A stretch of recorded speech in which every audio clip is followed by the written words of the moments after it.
Welcome back to a continuation of these Taichi basics and fundamental movements. Last time we got cut off before I was able to introduce the four fundamental hand movements that I'd like to practice a little bit, explore, introduce a little today. The first one we already have covered. It's called Yunsho, cloud hands. We'll review this one. We'll also break into holding the ball. After that, doing brushing the knee. And finally, repelling the monkey, or pushing back. There's various different names depending on the style, the tradition that you're training in. But before we get into that, just a quick warm-up, just to get everything flowing, get everything moving, because we want these movements to be harmonious. We want it to move with our body, not against our body. I would say take some time on your own to really do a more in-depth warm-up, an in-depth stretch to cover all that your particular vessel, your particular body demands or would like to explore. But for now, we'll just do a basic warming up of the shoulders. 1, 2, 3, 4, 5, 6, 7, 8. Going the other way. 1, 2, 3, 4, 5, 6, 7, 8. Just getting everything to move openly and freely in these large circles. All these movements are going to be around this principle of revolving around a center, the center being our waist, planted with our feet on the ground. So you want things to be able to flow freely and not get caught up on any sort of tension that you're holding in the body. So take this time to loosen up all the joints, all the muscles, all the tendons. We have our shoulders. We'll also do our waist a little bit, just to really open up the whole body, the core of the body, doing a few turns. You can focus on these either on the hips moving all the way around, so trying to do a full circle, maybe even keeping the rest of the body pretty isolated, stationary, and just moving the hips. Or you could get the upper body into it a bit more, keep the hips a little more stationary and focus on turning of the shoulders, turning of the head. Or you could do a combination. Get the hips pushing to one side, the shoulders pushing to the other. Get my hips pushing in front, my shoulders pushing back. You can explore these circles in whatever way your body is, asking for, calling for. And then we can go the other way as well and just get everything open, flowing.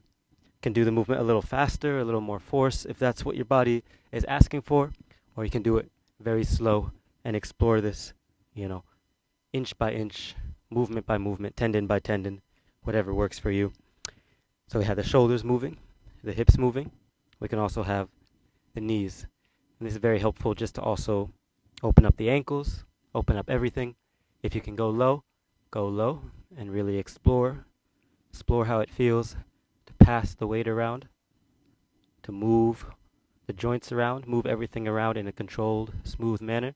Or if you have to go a little higher, that's fine too. And then we reverse it, go the other way around, and just opening up everything, warming up everything from the ground up. Yeah. So hopefully you're ready to go. If not, take a moment and loosen up whatever else you'd like to open, whatever else you'd like to put some more warmth into before we get to the movement. As always, I like to start with some grounding, some basic standing meditation, just to get the heart rate down, get the whole body moving as one. And we can review the posture that we always start with here. The tailbone is going to be tucked under. The chest is going to be pushed back. And you want to allow a nice flow of energy. If you're familiar with energy centers in different holistic body practices, in the chakra system, you'll have these 6 basic centers of energy. You have the lowest, the root chakra, then you have the sacral, the second one here, solar plexus, heart, throat, here the pineal gland, the third eye, and up top as well. Different ways of breaking it down. But even if you don't have a specific practice or a specific view in mind of those different energy centers, take this time to breathe and just see where you feel that there's some tension. See where you feel that there can be a little more softness, a little more openness, a little more fluidity. If you find that you've been having trouble speaking, expressing yourself, then on each inhale, try and send that breath, send that focus to your throat. If you want to think of it as a certain color, as a certain type of chakra, you can add those elements, those words, those ideas to it. But if not, just explore, see what needs to be loosened. So on each inhale, send your energy there. If you're feeling a lot of tension in your mind and your thoughts, send your energy there on each inhale and try and loosen it on each exhale. If you're feeling a lot of tension in the shoulders, then on each inhale, really picture light, picture something that's going to dissolve that tension coming into your body. So then on the exhale, you can really loosen, let that go. If you've been having concerns, anxiety, stomach or digestive issues, then on each inhale, send the energy there. This is just a chance on the inhale and the exhale to do a body scan, to do an assessment, and see where there's any blockages, whether that's physical, whether you feel some tension from, a hip injury, anything like that. You want to send some light, send some healing, send some cohesion and harmony there. Or maybe it's more on an energetic level, an emotional level. Take this time with each inhale, sending that breath to where your body is calling for it, and then on each exhale, relaxing. So we can add the hands as always, lifting up on the inhale, exhaling, pressing down. And just doing a few times in whatever pattern makes sense to you. You can keep it very simple and just picture the whole body rising when you inhale, the whole body sinking when you exhale. You can add tossing the weight a little bit, rotating the hips. Doesn't have to follow any specific pattern, but you can just allow your body to be free with it. Still filling up with air on the inhale, with light, with energy, and then releasing whatever you don't need on the exhale. Letting it sink down through your body into the ground, letting the earth take it and fertilize it. Whatever negativity, whatever you're holding with you, you can release it. Feel confident that if you let go of it, it can be transformed, it can be transmuted to what it needs to become. But you don't need to hold on to it. So on the inhale, bring in what's going to serve you. Bring in some focus, clarity, calm, maybe security, maybe abundance, maybe whatever it is you need, maybe communication. Bring that in. And then on each exhale, you can release what you don't want to carry in your body, what you don't want to carry in your experience. So now that we've got some of that metaphysical conversation going and we've got our body warmed up, let's get into the actual movements. Again, I want to jump straight in and really at least do an overview of these four. Cloud hand. The cloud hand you'll see is very vertical structure. I have my one palm up, one palm down. We can also do the more horizontal structure here with the holding the ball and ward off. Pong is the Mandarin term that you use for this one. Holding the ball and pushing off will be the second movement. We also have brushing the knee. These third and fourth have a similarity in that they both have this pressing motion, where we have the fingers, if you see it from the side, being guided in front of us, in front of the chest center, and then at the last second, pushing. So one hand will be pushing, the other one will be blocking on this brushing the knee. And they call it brushing the knee because when we add the stepping in the next session, you'll see that you're brushing right past the knee as you step. And then the last one also has a pushing to it. My teacher taught it as pushing back the monkey, repelling the monkey. Other ways of calling it is just push back, repelling back. So we'll try and get all that covered. Let's see, we're already 9 minutes in, so just gonna keep it moving. If you have any questions at all with any of this material, please comment and I'll do my best to respond, because I want these to be as accessible and as useful as possible. So whatever it is that's going to be helpful, let me know and I can provide that in the next video. Let's get grounded for a moment. What I was going to mention, these four hand movements, although the hands are different, although the structure is different for each of them, the rhythm is the same, the coordination is the same. For each of them, they follow these four landmarks, as I like to refer to it. The first landmark being facing 45 degrees with the hips. The second landmark being facing front. Then you keep swinging to the third landmark, facing 45 degrees now to the left, and then swinging back to the front again for the fourth. So we have this pendulum swing back and forth, swinging to the right 45 degrees, swinging back to the center, keep on swinging to the left, and once you've got completely 45 degrees there, you can swing back to the center. And that's going to help us time and coordinate these movements all as one. So when I'm turned to one side, that's like one count of this cloud hands that we already covered.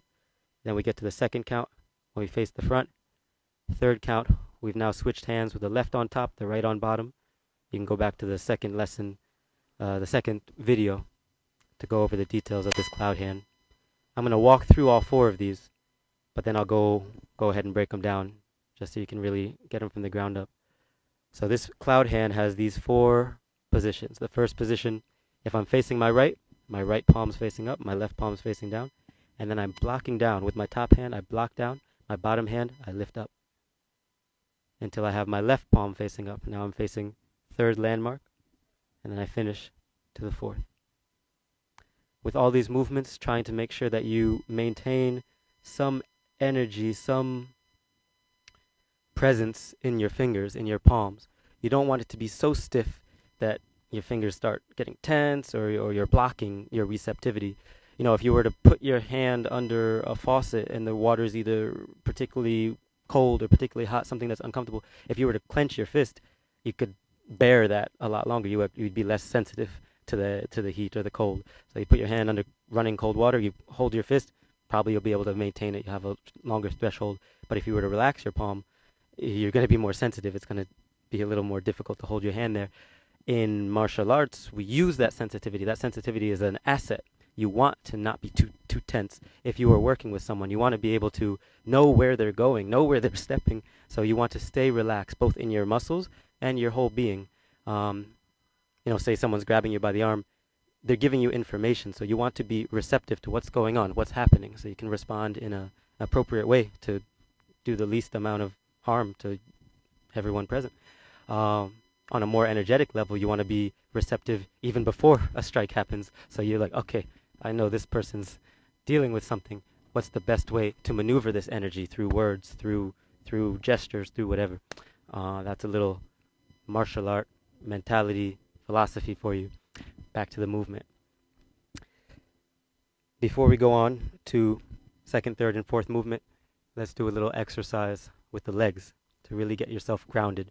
Because the more that you can have this flowing motion from the ground up, the more that this can happen naturally, and so that you don't have to consciously consider your legs, your hips, the more you can just let your hands flow and find the movement. Find what makes sense for cloud hand movement, for holding the ball movement, rather than having to think, okay, I have my hand directly in front of my chest and then directly in front of my dantian, which is down here, the second end chakra energy center, and then I move here and now I've switched altitudes, now this hand's up at you, rather than thinking of all the details. Seeing what makes sense. Forming this ball and then pressing. So let's focus on the legs a bit. You can open them to however wide is comfortable. Bend the knees a bit. Tuck the tailbone under. And first just pass the weight horizontally, with their hips facing forward. Passing the weight a little bit to the right, relaxing on it. Passing the weight a little bit on the left. And then we can start to turn the hips so they don't have to stay forward like this. I have my hands tense here as an indicator of where my hips are facing. You can relax your hands if you want, but this is just a demonstration of where my hips are facing. Eventually, we want to break free of this and let the hips start to move. So I like to go onto my left leg and then turn my hips to the left. Rock onto my right leg, turn my hips to the right. So your hands can be relaxed. They can be wherever they want. I'm just doing this to show you which direction my hips are pointed. When I turn to the right, I swing to the right. When I shift to the left, I swing to the left. Shift to the right, swing to the right. Shift to the left, swing. And you can do it one uniform speed, if that's helpful to you. You could have a few thrusts in the middle, maybe shifting a little fast, turning a little fast, shifting, relaxing, turning, whatever rhythm makes sense to you. Some people like to break it down. Shift, rotate, shift, rotate. Some people like to keep it uniform with the speed.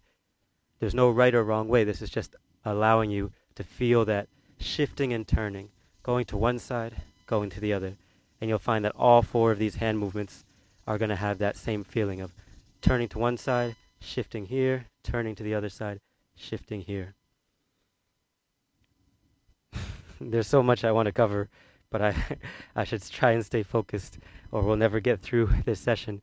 At some point on another session, I want to show or introduce some principles of the Pong Lu Jian, the grasping the sparrow's tail, as they call it in English, because it has these four basic movements of pushing, Pong, pulling, lu, pressing, ji, and then redirecting, and you'll get what I'm trying to say as far as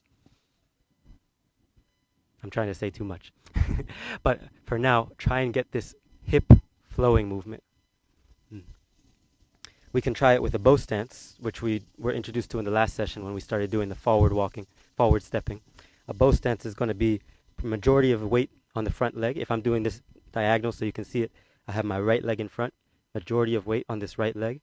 If I were from the side, you'd see it like this. I have my back leg just kind of bent and relaxed, and this is a good structure. If something's about to fall on you, a bookcase, this is a good way to support yourself. If someone's trying to push you, also a good way to engage with them. Facing the front, you see, rather than having the legs crossed at all, I have them a little bit separate with this bow stance. Over here, I don't have a lot of structure, but that's why we do the stepping diagonal. When I'm coming to the front, I have this nice bow stance structure. And in this structure, if I have my right leg in front, you can just practice some circular movements. Circling onto the right leg, retreating onto the left. Kind of lifting the body up, falling back. So we have this circle here. Lifting back. Lifting forward, pulling back. Lifting forward, pulling back. So this is kind of a rising and falling circle. We can do the reverse circle. Pulling back. Lifting. So I come to the front and I lift now and come back. So depending on the situation, maybe I want to lift someone up, maybe I want to push them down. Lift up, push down. So sometimes you want to have a circle going toward the front like this, just relaxing the hips. Sometimes you want the circle to be coming back, this vertical circle. We can have horizontal circles too. I come to the front onto my right leg and then I turn to the left and then I recenter. Front, turn to the left, come back. And there's no exact right way to do this, but this is just getting you comfortable with a few different pathways. While you're in this stance, you can turn the hips. This is kind of swinging the hips to the left, coming to the front, swinging to the left. Maybe I want to swing them to the right instead. When I come to the front, this time I turn to the right. When I get my weight on my right leg, I turn my hips to the right. So maybe I'm going to turn to the right and come back, turn to the right. Maybe I'm going to turn to the left and come back. Have these different motions. Rising and falling, rising to the front with this vertical circle, pulling to the back with this vertical circle, pushing to the right with this horizontal circle, pushing to the left with this other horizontal circle. Same thing on the other leg, just to even everything out. I have this bow stance, but this bow stance is versatile. Sometimes I want to lean forward with it. Again, rising and have this circular motion so you can really pull back and push, relax. Coming here and just allowing the energy, allowing everything to move through your body in a natural way. So this is rising and sinking, or we could do it the other way. Rising and sinking to the back. We can either rise and sink to the front with this circle, or reverse it. This way. Good. Going to the left, and then to the right. Couple times to the right. And let's break that down right there. End this there for a moment.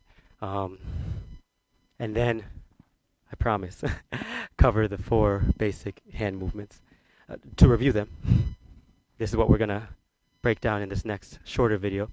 You have cloud hands to one side. You have holding the ball.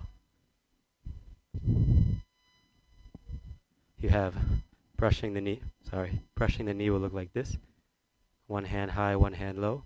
And you have pushing back the monkey. Pushing back the monkey. Yeah. So rather than put it all together, I'm just going to split it so you can explore either this warming up with the legs movement or going on to the next video with the hand movements. Hopefully this has been helpful, and see you on the next video.